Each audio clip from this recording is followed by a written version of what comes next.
kelompok 4 untuk KP4. Di sini kami akan memperkenalkan nama kami terlebih dahulu. Saya Alianisa Putri, saya Selviastika Dewi, Saya Amelia Ramadhani. Saya Aidil Alabangabean. Saya Fidel Putra. saya Miko Prasetyo. Saya Evan Natau. Pada video kali ini kami akan memberitahukan semua materi tentang lighting atau pencahayaan dalam fotografi. Bagaimana tentang materinya? Langsung aja kita simak.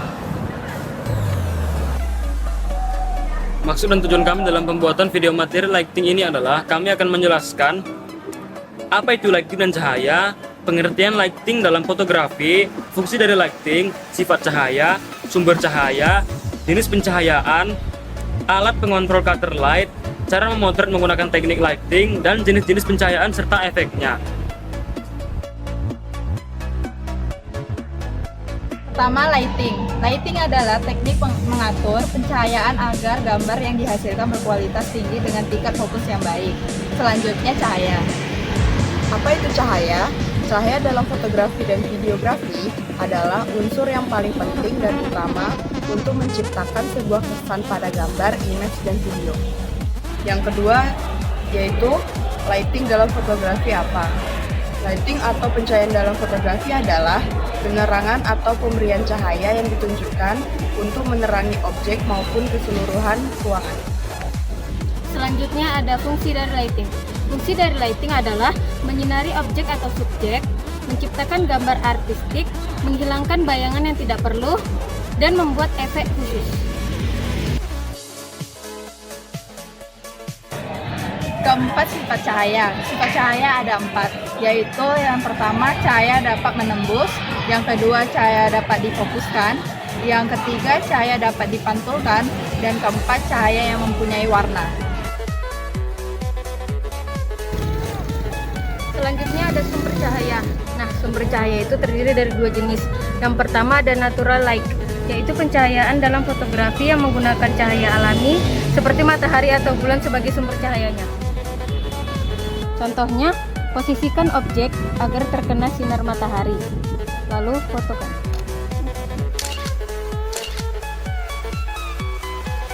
Yang kedua ada artificial light. Nah, artificial light itu terdiri dari 2 macam. Yang pertama, continuous light, yaitu menggunakan lampu buatan yang menyala terus-menerus untuk menerangi objek dalam memotret. Nah, yang kedua ada speed light atau lampu flash, yaitu menggunakan flash untuk mengambil pencahayaan dalam mengambil gambar.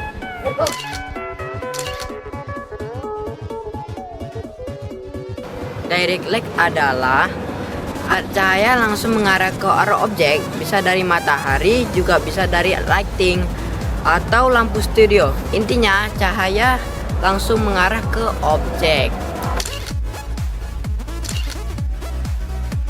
Ya, diffuse light adalah cahaya yang tidak langsung ke arah objek.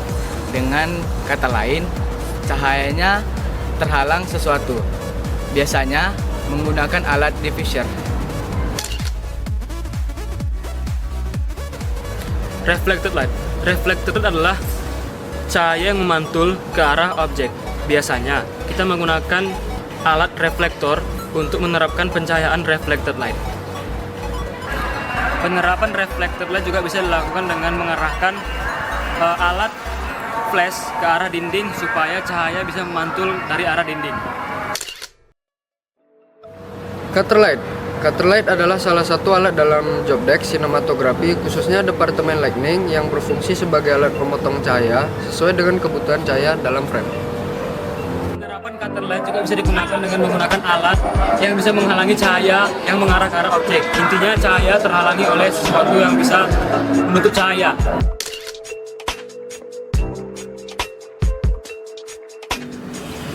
Jenis-jenis pencahayaan. Yang pertama ada main light. Main light atau sering disebut key light merupakan cahaya utama yang berfungsi menerangi objek. Pada umumnya, main light diset pada intensitas cahaya yang paling besar dari lampu lainnya. Yang kedua ada fill-in light. Fill-in light adalah cahaya pengisi yang digunakan untuk membantu menerangi daerah yang gelap atau bayangan. Biasanya peletakan fill-in light berlawanan arah dengan main light. Intensitas fill-in light biasanya lebih kecil daripada main light. Yang ketiga ada backlight. Backlight adalah cahaya yang digunakan untuk menerangi objek dari arah belakang. Backlight menyebabkan pinggiran objek menjadi berpendar dan membantu memisahkan objek dengan background. Tanpa backlight, objek akan menyatu dengan latar belakang, sehingga pinggiran objek tidak terdefinisi dengan baik. Yang keempat ada rim light. Rim light adalah cahaya yang datang dari belakang objek. Namun banyak orang yang berpendapat rim light dengan cahaya yang datang dari belakang namun menyamping. Rim light juga digunakan untuk menghasilkan pinggiran atau sisi-sisi objek menjadi berpendar. Rim light menghasilkan cahaya aksen yang menambahkan dimensi atau kedalaman pada objek. Yang terakhir ada background light.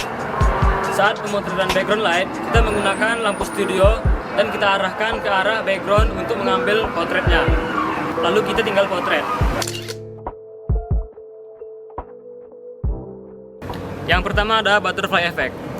Efek yang ditimbulkan oleh teknik butterfly effect adalah bayangan yang mengikuti garis bawah lubang hidung dan jika diamati akan memiliki bentuk seperti kupu-kupu. Yang kedua ada loop effect. Efek yang didapat dari teknik pencahayaan ini adalah timbul bayangan di salah satu sisi samping lubang hidung. Bisa berada di sisi sebelah kiri atau di sisi sebelah kanan sesuai dengan letak lampu yang diarahkan ke model. Pencahayaan ini mudah digunakan untuk pemotretan, keluarga besar atau perorangan. Yang ketiga ada Rembrandt effect. Efek yang didapat adalah bayangan segitiga yang terdapat pada bagian wajah mata di salah satu sisi wajah. Pencahayaan ini biasanya digunakan fotografer yang ingin menampilkan sebuah potret yang menonjolkan nilai artistik. Yang keempat ada split effect. Efek yang dihasilkan dari split effect berupa bayangan pada wajah yang terlihat setengah gelap dan setengah terang. Posisi lampu diarahkan tepat di samping kiri atau kanan dan searah dengan model. Biasanya, kesempurnaan split effect akan terlihat pada karakter yang memiliki wajah yang berkulit putih dan struktur hidung yang bagus. Hitam.